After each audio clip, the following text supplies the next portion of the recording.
Hey guys, long time no see. I'll get to your Friday free selections here in just a moment. I do apologize for my extended absences here on the video report because I know you just can't get through the day without seeing me, as opposed to my wife who can go weeks without seeing me as she takes off on her latest gambling excursions. But hey, what can I tell you?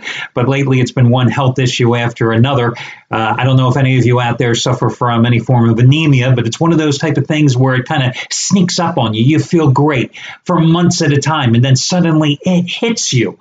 And then by the time you schedule that appointment with your hematologist, by the time you get the blood work results in, by the time they schedule you for that transfusion, it's like weeks go by. And it's like you have a hard time dragging yourself out of bed to do anything.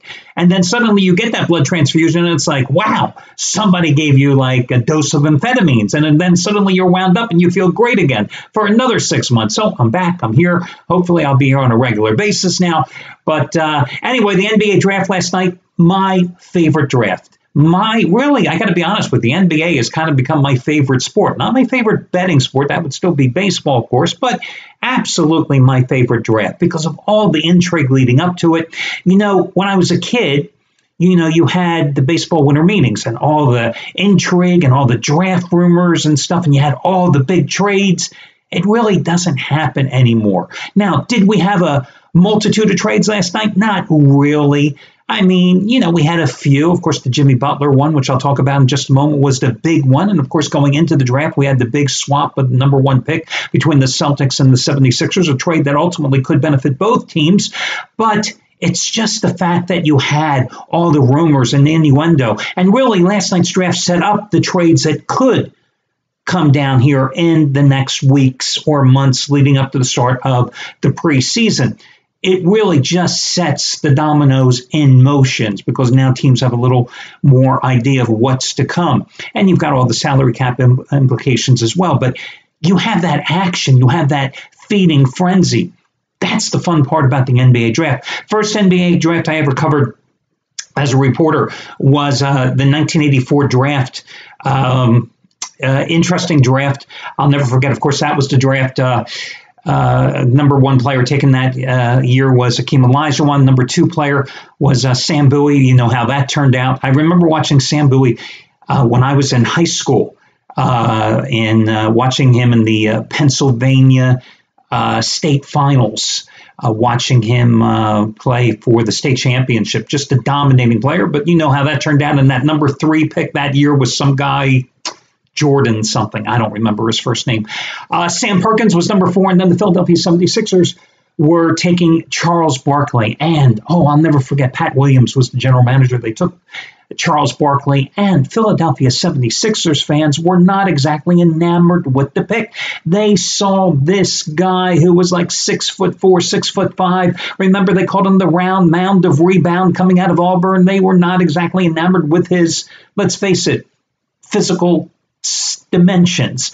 He was kind of pudgy looking. He was kind of like the Pillsbury Doughboy looking.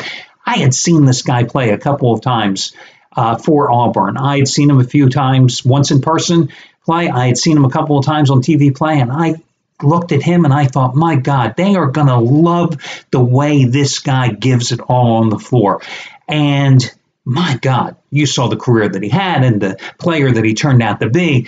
But the Sixers fans just, by and large, weren't exactly enamored with that pick.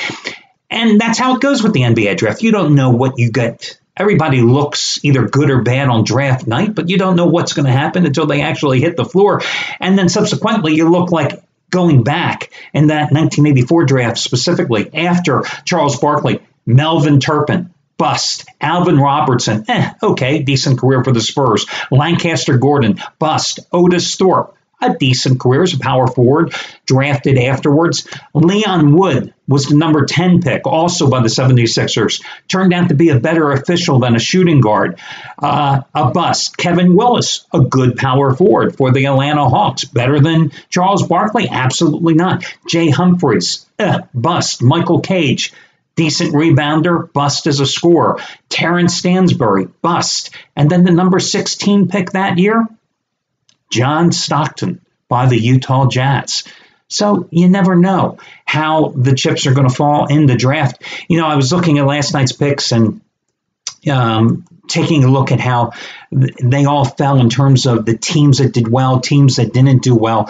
And I was looking at a couple of the teams, and, I thought the Utah Jazz did extremely well because they got Donovan Mitchell in a trade, the guard, which there's no way, I can't possibly imagine that they're going to go ahead and re-sign George Hill, a guy that just couldn't stay healthy and couldn't stay in the lineup. When he was healthy, they played much better. But are you going to forsake all those millions to keep a guy who can't stay healthy around?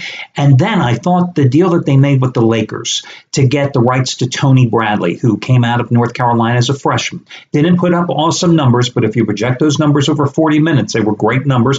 Probably would have been a top 10 lottery pick easily if he had stayed another year at North Carolina.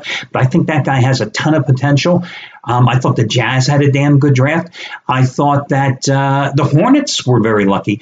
Malik Monk, who is a little thin. You got to wonder when you take him out of SEC play, his numbers were not nearly as good, but listen, he's a long-range shooter, and the Hornets needed somebody to go along and be a pair with Kemba Walker to deliver some long-range shooting. So I thought that certainly worked out for the Hornets. They got Dwayne Bacon, whose stock dropped when he returned to Florida State, but at the small forward position, not a bad shooter as well. I thought the Detroit Pistons got somebody they needed for Stan Van Gundy's system. You need spacing. You need somebody that's able to hit from the outside, and I think them getting Luke Kennard was pretty decent.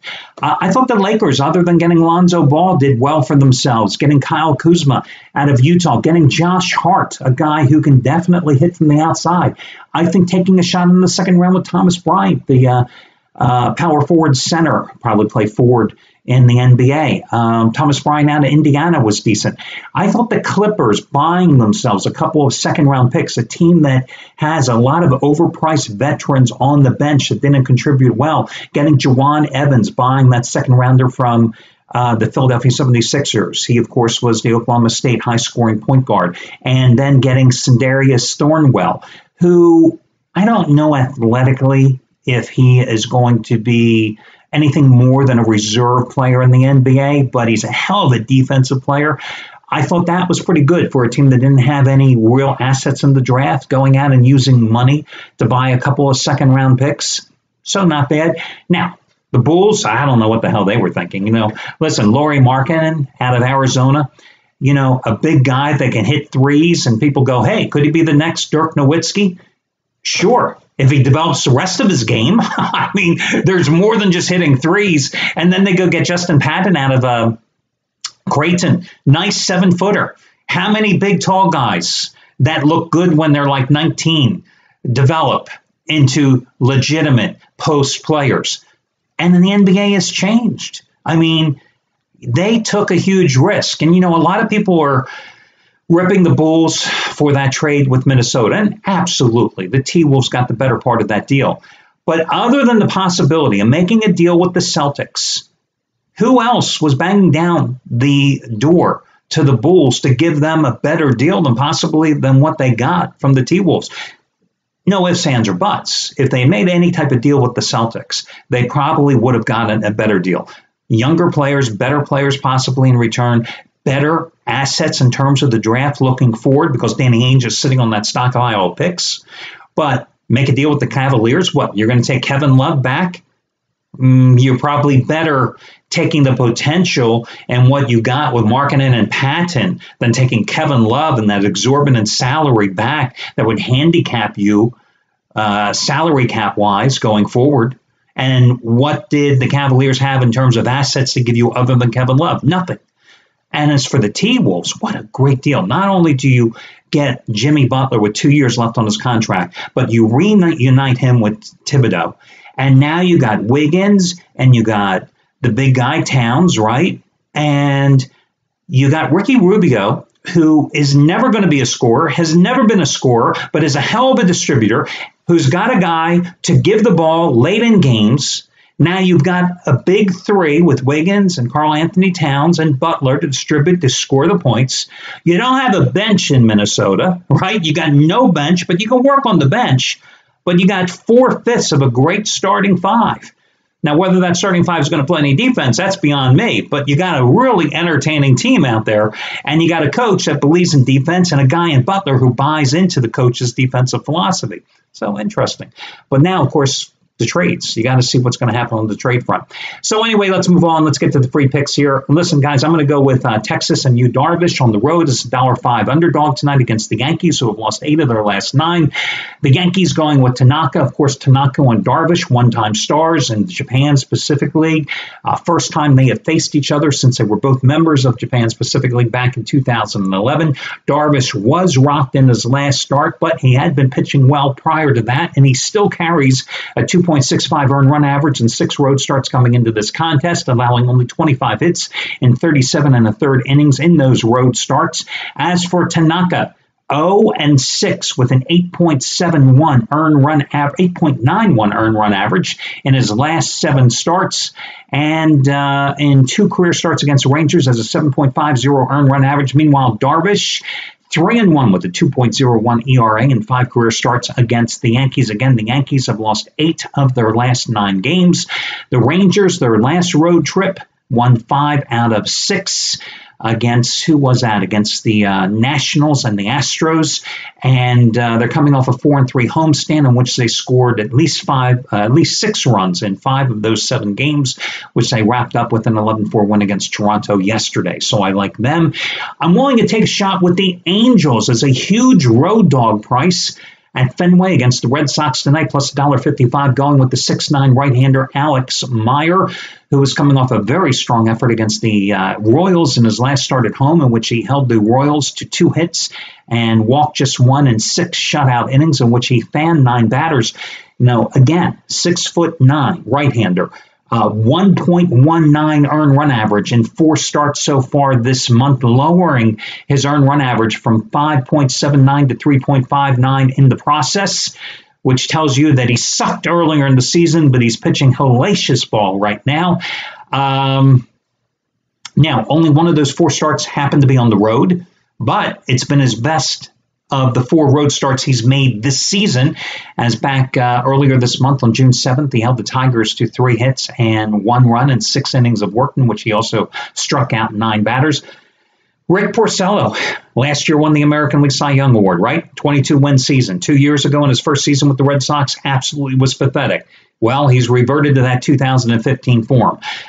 So far this season, he has just been awful, giving up 124 hits and 92.2 innings of work, 5.05 earned run average so far this year. Never has pitched well against the Angels, 6.24 ERA lifetime in 14 career starts. Angels just took 2 out of 3 against the Yankees in the Bronx to start this road trip, scored 22 runs against the New York pitching staff. Again, taking the Angels a plus $1.55, considering how poorly Porcello has pitched, and I dare you to say that 3 times quickly, I think it's a worthwhile investment. So those are going to be your 2 complimentary plays. Again, the Rangers and the Angels, your 2 freebies. I wish you well, guys. I'll talk to you again tomorrow when we do this one more time.